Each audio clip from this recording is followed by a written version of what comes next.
Holy crap, this project has melted my brain for freaking months. I swear to God, I need to get some Mother Nature or else this kid's gonna lose it pretty quick. But we're getting there, I promise. And I think I finally got this project figured out. So, let's get it. Welcome back, my peeps. You guys ready? We're not gonna waste any time today. We're just gonna get straight into it. So the goal today is to get that whole headliner area and down this B pillar all cleaned up and ready to go. So I've gone, as you saw at the beginning of the video, and made a couple plastic cutouts so at least we can get the form, fit, and function, kind of what's going along on our edges, because there's some weird cuts, to keep up with the black plastic that's already on the van. Now I did look into the black plastic that Mercedes would have put on there for, say, a van that was like a passenger van, just to close that off. And I tried and tried and tried for that. But because Mercedes does their parts by VIN number, and my van wasn't built as a VIN number that would have that, it's not exactly the same. Which means there's modifications that need to be done. And for one panel, you gotta buy them as a pair. And come on, it's Mercedes. I ain't made of money, let's put it that way. We're budgeting this thing one step at a time, just like anybody else would. I just refuse to settle, so if it takes me longer to get the one I want, I'm willing to wait. Now, even if we did want to spend the money and buy the ones made from Mercedes that fit on here, or there's another company called RB Components, which makes custom ones for cargo vans that fit over this B pillar, and those custom RB component ones are even more expensive than Mercedes, if you could believe that. If you've been following along, you know we have this custom screen door that we put in a long time ago. And when you close this screen door and it closes up against this B pillar here, those panels would not be made for this screen door where this curve is here, as well down at the bottom. It jets out again and has a bit of a curve. So even if we spent that big money, it still wouldn't have worked for us. So we're making our own. Now that we have this piece in here and it's curving, we at least know how it's gonna sit. And I gotta say, with the way that black panel is, at the top it veers away a bit. They'll have to make up a gap. But the rest of the way, it sits pretty good until you get to the bottom again, where we end up with one more little gap. And I think I can work with that. So then we built one for the top here. And of course there was the debate. Do you want it kind of with a door? That was my initial thoughts, is have a door on it. But once I made the template, it brought us to this. Now, to have a top bar that you could actually make a door, you'd have to be able to screw into the roof. So using those pocket holes that I showed you before, you need at least 2 inches of meat to be able to put a pocket hole in, so we could screw into our 3/8 wood that is our ceiling.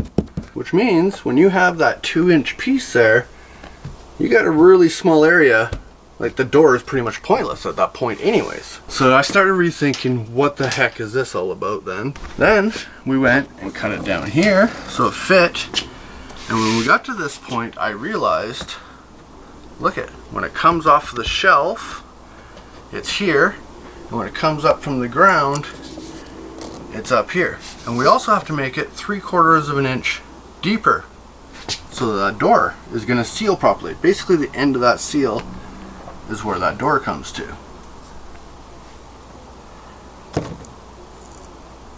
And it makes me speechless every time I look at it. So here's what I ended up deciding. We're gonna ditch this top bar altogether. Like that. There'll be no bar. This is gonna end up being wide open on this side, and we're gonna trim this with our silver trim that we did with our shower door. Then, to make these edges line up properly, we're actually going to take this piece and we're going to bump it out to where this needs to sit. And we'll build a riser behind the shelf and our face of our board that's going to be here. And we'll have the cut come up across here.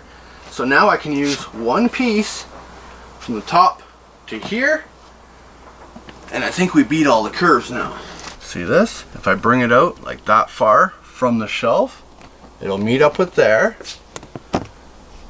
and then it'll come here and meet up with this perfectly. So we can actually make it out of one big piece, and then just close it off on this end right here, so it's just one big area. And then we'll still have our big shelf.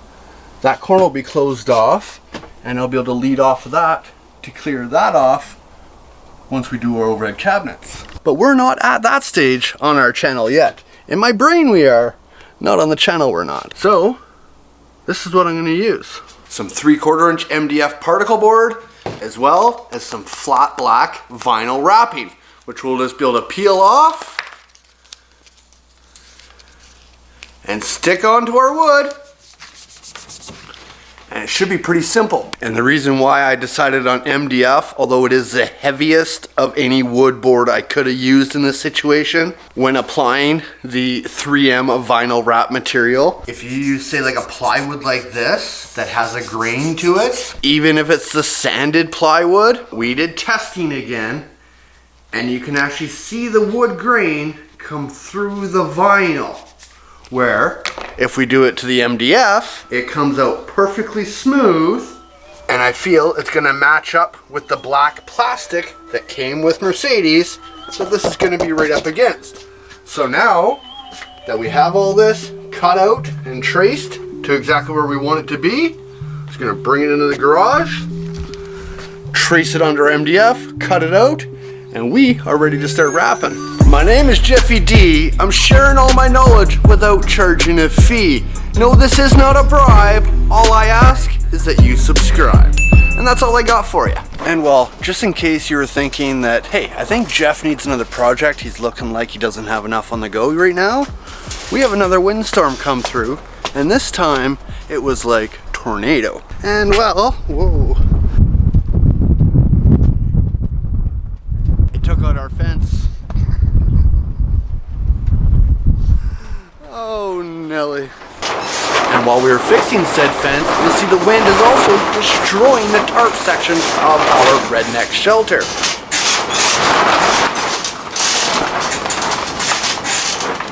After a year and a half, the tarp section we put up is just getting way too old and turning into a parachute.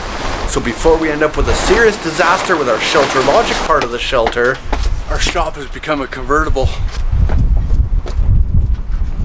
I will say, it definitely makes that part of the shop area a lot brighter now. And heck, it's May long weekend. It's almost springtime. We should be fine, right? It's absolutely beautiful out, isn't it?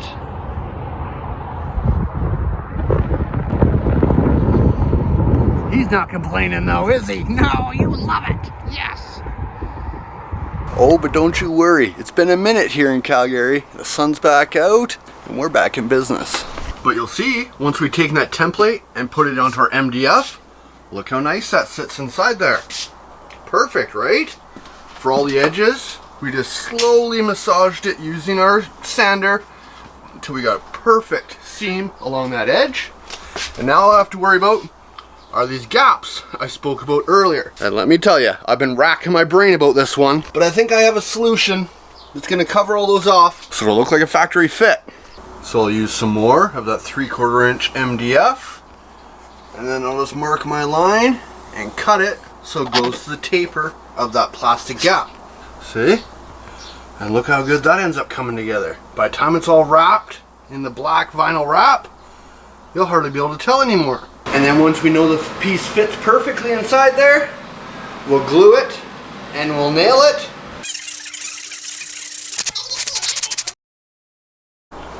See? And check that out when it's all finished up. It looks pretty sharp. Hold on, let me get you some light. On the bottom as well, it's all cut in. And again, once that's wrapped in vinyl, you'll be fine.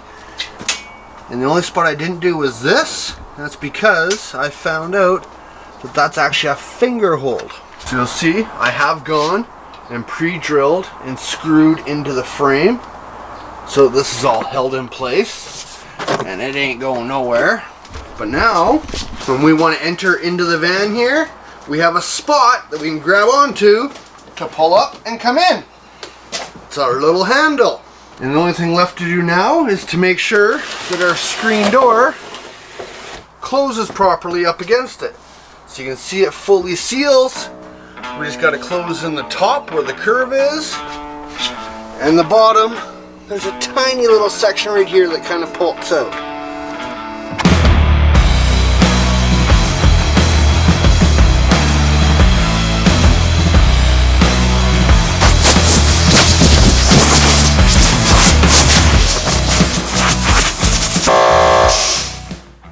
Holy crap. Okay, so after hours and hours and hours of whittling and carving and sanding with unorthodox cutting techniques that I'm not going to share on YouTube because I'm not being responsible for people losing fingers, this is what we've come up with. Now I will say this MDF is great. Some gritty sandpaper, like 60 grit sandpaper, you can pretty much shape this into anything you want it to be. And trust me, I had to do it a few times, especially on what I like to call the horn, to get it just right so that door closes properly.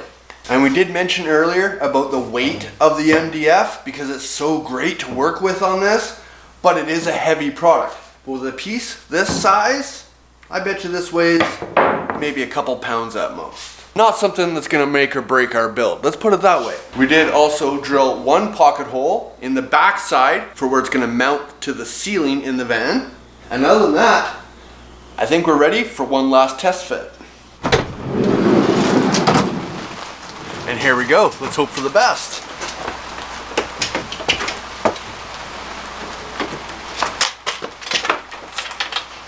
I'm gonna break the freaking thing just trying to get this all set up. Check out how nice that fits in there. What? You think we custom made this thing or something? So we also got the bottom piece in, you can see. And that's just gonna fill in the gap. So when we bring our screen door across, and it meets up, now it's sealed all the way up to the top. Look at that. Hey? Then we go down to the bottom, and it seals on the bottom part. What? But now that we have all of our wood perfectly smooth, it is now time to wrap our wood so we can finish. And a quick disclaimer, although I have wrapped a lot of motorcycles with their plastic and vinyl wraps and had very good results with it, I have never wrapped something this intricate nor anything that's been made of wood. So this is a trial for you and I. And I spent hours sitting here trying to explain the whole process we were using, the tools we were using, and I even had to do it multiple times trying to get it just right. And now that it was like 2 a.m. in the morning, I just can't get it good enough for my expectations inside Romer. I'm ripping it all back out and we're shifting to paints, something I know I can accomplish with this. We're gonna use all Duplicolor paint products. We're gonna use a gray filler type primer. Then we're gonna use a flat black enamel paint and then a matte clear finish to seal it all in. And we're just gonna use all the same techniques that we did in this video here. But on this project, this actually has to be painted on multiple sides at the same time. So we had to figure out a way to hang this piece up so we could accomplish that. How the hell do you untie a rope? Where's the end of it?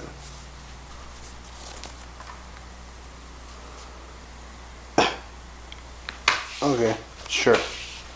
Of course, turning into one of those projects on top of another project that just turned everything into a 5-day job.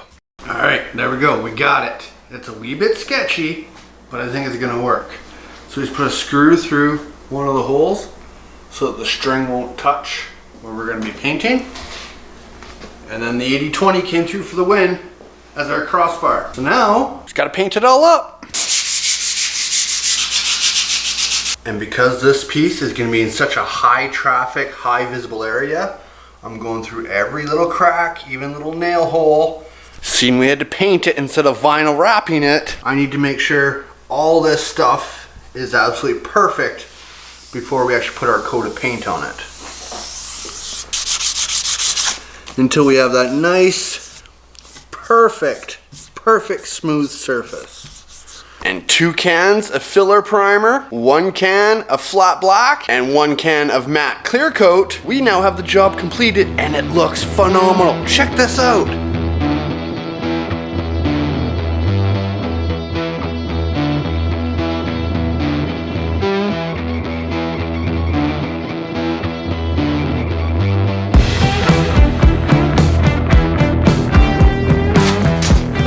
Final install. So now we're just gonna get this baby in place, and then using some 1-inch sheet metal screws, we're just gonna put it into all our pre-drilled holes.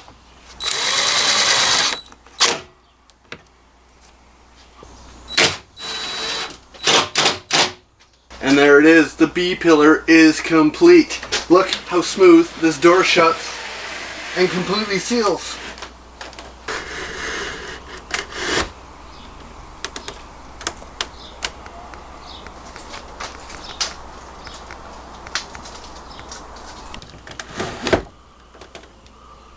I freaking love it.